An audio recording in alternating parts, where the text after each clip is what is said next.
Imagine in a bustling country where the economy thrives on the ebb and flow of money, the term deflation starts making rounds.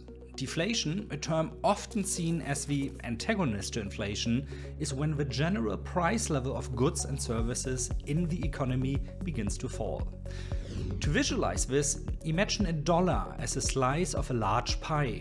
During deflation, this slice grows larger, allowing your dollar to purchase more than it could before. At first glance, deflation might seem like something great. Consider a citizen of a country, let's call her Emily, who has been eyeing a sleek laptop priced at $1,000. Hearing whispers of falling prices, Emily decides to hold off on her purchase. A month rolls by and voila, the laptop now sports a price tag of $950. By waiting, Emily saved $50, a seemingly smart move. Now, replicate Emily's decision across the whole country where everyone decides to clutch their wallets a bit tighter, waiting for prices to fall further.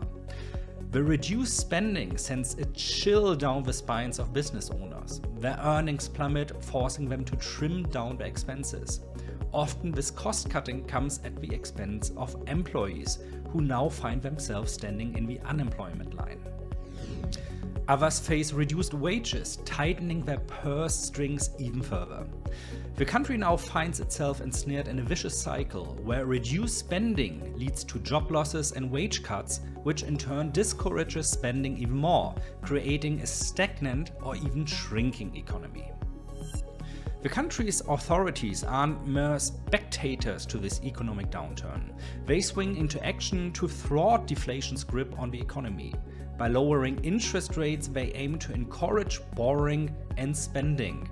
They also unveil stimulus packages to spur economic activity, attempting to restore the once bustling flow of money in the country.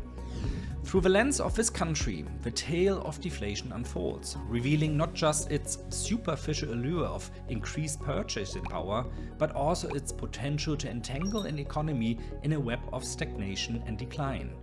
With proactive measures, however, it is possible to counter deflation's icy grasp, steering the economy back onto a path of stability and growth. Now, is this whole scenario of deflation just something that occurs in theoretical books that people have to study economy at university? Or are there actual real-life examples of deflation?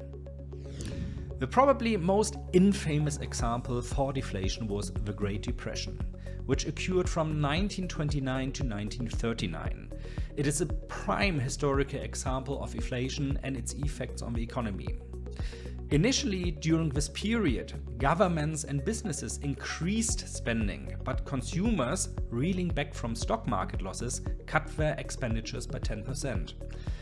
As deflationary expectations set in, interest rates dropped to low levels by mid-1930s. However, the expected deflation and a reluctance to borrow led to lower consumer spending and investment.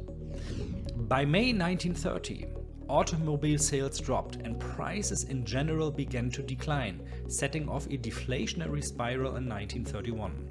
The impact was felt across various sectors, including agriculture, where declining crop prices and drought conditions exacerbated economic woes.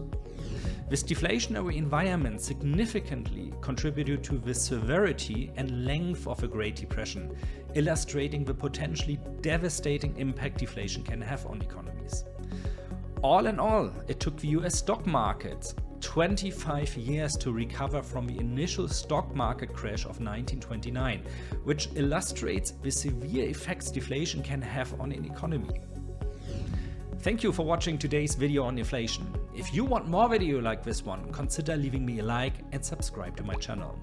I am releasing new videos every week to help you to make financial decisions on a more professional level. Until we see each other again, happy investing.